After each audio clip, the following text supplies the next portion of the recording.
वह आदमी रोज शराब के नशा करता था और धीरे धीरे उसकी मेरी पति से दोस्ती हो गई। उसकी बोलचाल बिल्कुल सही नहीं थी। वो बहुत अजीब तरीके से मुझे देखता था और मेरे पति इन सब में कुछ नहीं बोल रहे थे, वो उसी का सपोर्ट कर रहे थे। गुड मॉर्निंग इंडिया दोस्तों, नमस्कार दोस्तों। हमारे चैनल की कहानियाँ सुनते रहना है तो चैनल को जल्दी से सब्सक्राइब कर दीजिए।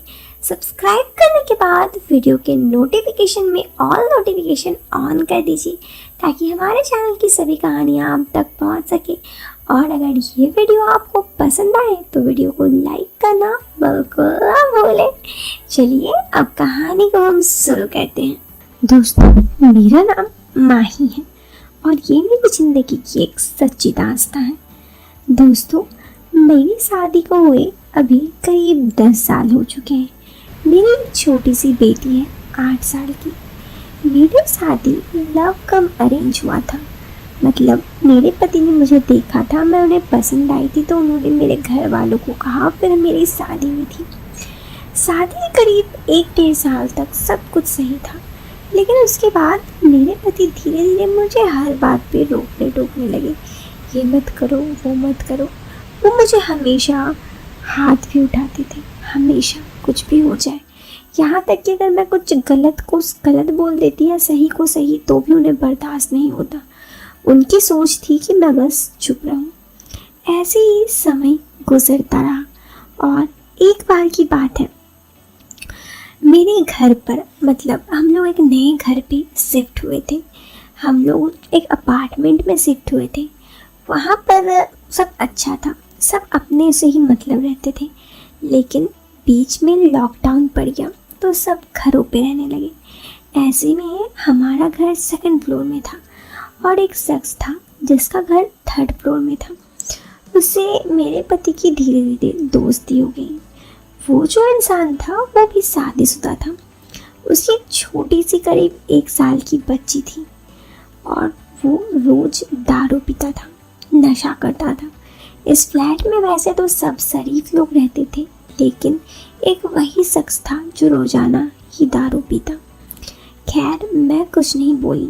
मैंने इस बारे में मेरे पति से 1-2 बार मना की कि आप मत पीजिए या फिर आप उसके साथ मत जाइए, क्योंकि अगर आप उसके साथ जाते हैं तो लोग आप पे भी शक करेंगे। लेकिन मेरे पति नहीं माने और वो लॉकडाउन में छत पर रोजाना उनके साथ जाकर बैठने लगे, उनके साथ ही।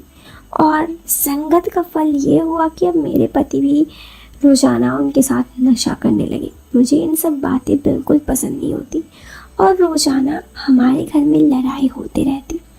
मैं चुपचाप इन सबको सह जाती पहले तो, लेकिन एक दिन तो हद ही हो गई। उस इंसान ने मेरे पति को आकर कहा कि आपकी वाइफ को आप कुछ बोलते क्यों नहीं, दिन भर वो आपके ऊपर बोलते रहती है। मेरी पत्नी का तो हिम्मत नहीं होता मेरे ऊपर कुछ बोलने का। इस बात पर मेरे पति आकर मुझसे बोले। मुझे बहुत गुस्सा आया कि मेरे पति के सामने किसी ने मेरे बारे में बुरा कहा और मेरे पति कुछ नहीं बोले, उल्टा उसी की साइड लेने लगे। तो मैंने भी कुछ नहीं कहा उन्हें, क्योंकि मुझे पता था अगर मैं कुछ नहीं कहूँगी तो सिर्फ मेरी ही गलती मानी जाएगी। तो मैंने चुप रहना ही सही समझा।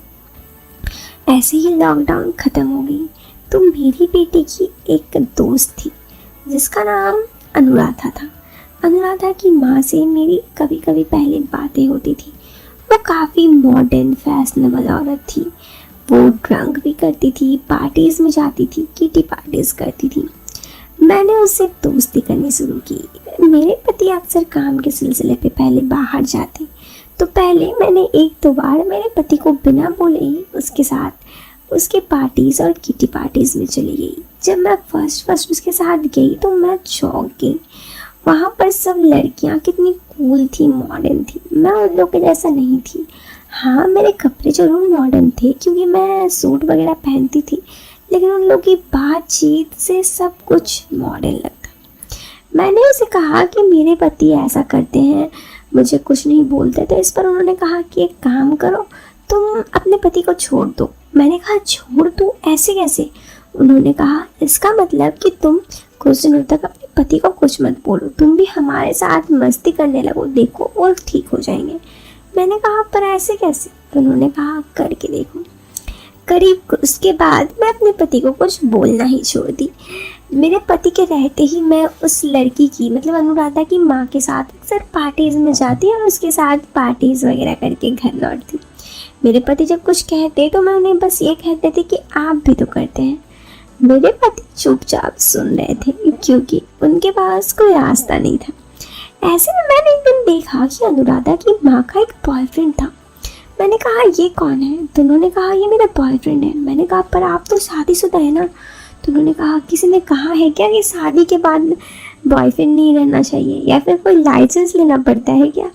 मैंने कहा, ऐसा तो कुछ नहीं है, लेकिन हाँ, शादी के बाद बॉयफ्रेंड शायद कोई आजकल नहीं रखता। उन्होंने कहा, इट्स कूल यार, आजकल तो सब चलता है।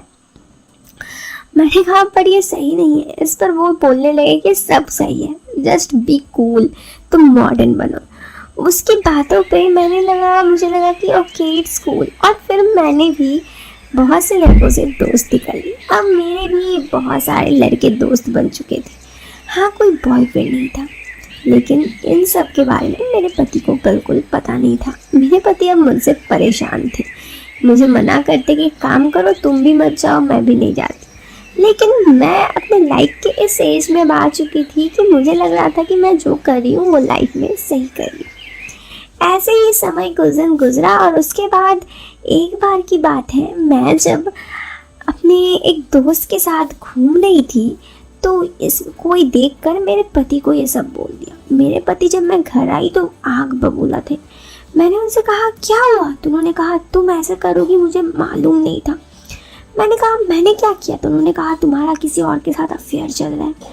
मैंने कहा, ऐसा बिल्कुल नहीं है। तो उन्होंने कहा, देखो ये प्रूफ, कि वही लड़के के साथ की फ़ोटो थी। मैंने कहा, देखिए मैंने कुछ नहीं किया।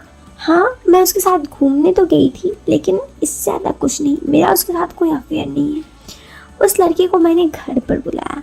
वो लड़का भी बोला कि हाँ, ये बस मेरी नॉर्मल सी फ्रेंड है। लेकिन उसके बाद से मैं उनके साथ घूमने जाना बंद कर दी। सोचने वाली बात तो ये थी कि अब मेरे पति भी बिल्कुल सुधर चुके थे, क्योंकि मेरे पति समझ चुके थे कि अगर उनके साथ भी कोई वैसा ही सलूक करे जो उनके साथ होता है तो उन्हें कैसा लगेगा। और सबसे मज़ा वाली बात ये थी कि मेरे पति अब बस मेरी बातें सुनते और कभी मुझे इंसल्ट नहीं करते जो पहले करते थे। लेकिन मानना पड़ेगा, कभी कभी तो मुझे ये रियलाइज़ हो गया कि जब उंगली सीधे हाथों से ना निकले तो उंगली को टेढ़ा करना पड़ता है। ये कहानी कुछ ऐसे ही है, क्योंकि कई बार हम अपने पति को या फिर किसी को बहुत समझाते हैं, तब भी वो नहीं समझाते। एक बार उनके जैसा करके देखिए, फिर देखिए वो तुरंत मान जाएंगे और उन्हें रियलाइज़ भी हो जाएगा उनकी गलती। तो दोस्तों, अगर आपको लगे कि मेरी बात सही है तो वीडियो को लाइक करें और चैनल पर पहली बार आए हैं तो चैनल को सब्सक्राइब करें। हम मिलते हैं आपसे फिर एक नए वीडियो में, तब तक के लिए बाय बाय, टेक केयर, जय हिंद, वंदे मातरम।